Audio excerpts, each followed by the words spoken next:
Selamat malam Bapak dosen. Perkenalkan, nama saya Nini Elvina, NIM 2021-61001. Di sini saya akan menjelaskan sedikit materi terkait aliran filsafat pendidikan. Di sini saya akan menjelaskan poin pertama, yaitu aliran proksivisme. Aliran ini mengakui dan berusaha mengembangkan asas proksivisme dalam semua realita kehidupan agar manusia bisa bersurvive menghadapi semua kehidupan.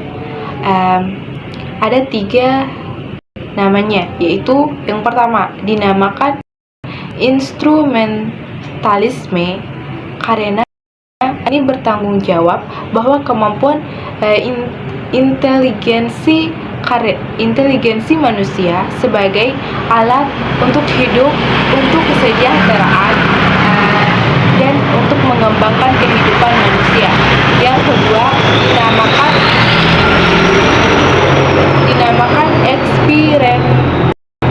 eksperimentalisme, karena aliran ini menyadari dan mempraktikkan asas eksperimen untuk menguji kebenaran suatu teori. Jadi kenapa dinamakan ini? Karena aliran eksperimentalisme ini itu menguji tentang suatu kebenaran teori. Sedangkan yang ketiga dinamakan environmentalisme, karena aliran ini menganggap lingkungan hidup itu memengaruhi pembinaan kepribadian.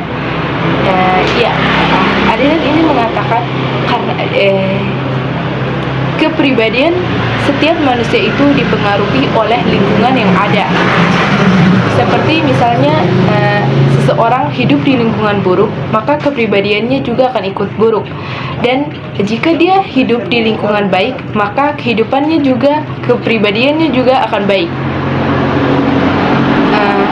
Tokoh-tokoh aliran proksivisme yang pertama, William James, adalah filsuf Amerika yang sangat terkenal.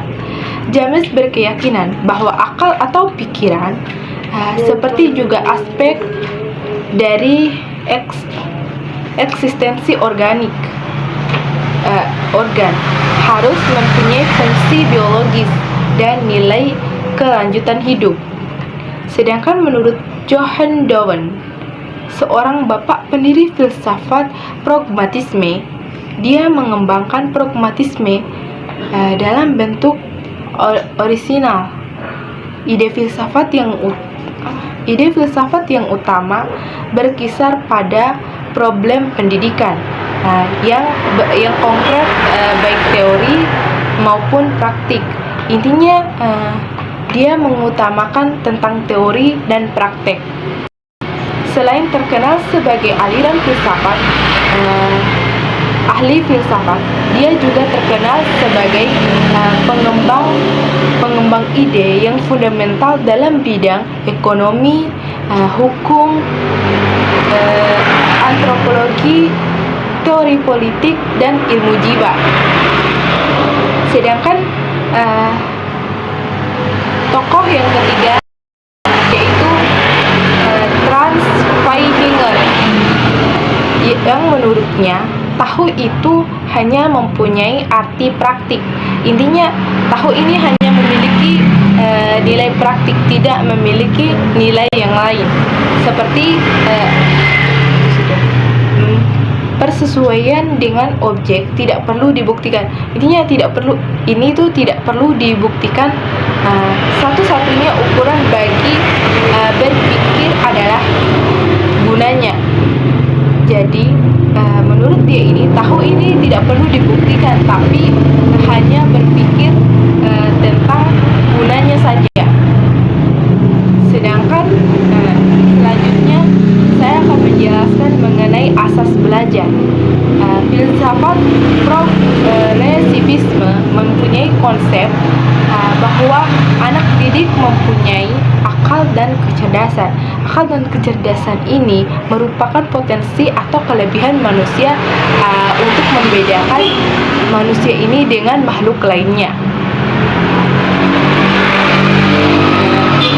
Selanjutnya saya akan menjelaskan tentang pandangan kurikulum progresivisme. Menurut Iskandar Baryokusumo dan Usman Mulyadin, sekolah yang baik itu adalah sekolah yang dapat memberikan jaminan pada siswa selama belajar.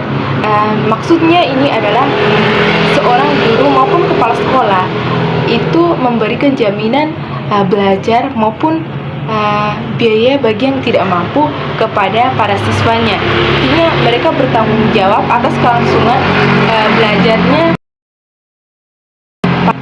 para peserta didik atau siswanya. Terus selanjutnya itu pandangan progresivisme tentang budaya. Pandangan progresivisme tentang budaya ini yaitu kebudayaan sebagai hasil budi manusia. Budaya ini sebagai hasil budinya manusia dari sepanjang sejarah dalam berbagai bentuk dan manifestasinya sepanjang sejarah. Ini kebudayaan sebagai budi manusia ini bermanifestasi sepanjang sejarah. Mungkin itu saja penjelasan singkat dari saya. Selamat